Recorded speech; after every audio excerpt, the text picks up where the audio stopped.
তো বিয়ে বাড়ির মেন কোর্সের পর্ব নিয়ে কিন্তু চলে এসেছি আজকে। তো ফার্স্টে এখানে দেখলে প্লেট দিয়ে গেল, আর তোমাদেরকে আমি মেনু কার্ডটা দেখিয়ে দিলাম। তো তারপরেই দিয়ে গেল জল প্লেটটা ধোয়ার জন্য। তারপরে গরম গরম পাতে পড়ে গেল ফিশ বাটার ফ্রাই। এটা খেতে অসাধারণ হয়েছিল, সাথে দিয়েছিল গ্রিন সস, যেটা কিনা পুদিনা আর ধনেপাতার একটা চাটনি ছিল, খেতে অসম্ভব ভালো ছিল।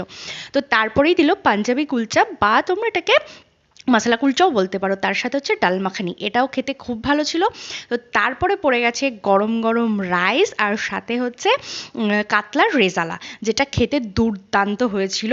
আর তারপরেই পড়ে গেছে আজকে শো স্টপার হচ্ছে মাটন বিরিয়ানি। আর মাটনগুলো দেখছো ধরছি আর খুলে যাচ্ছে, আমি তো এই নিয়ে দুবার নিলাম।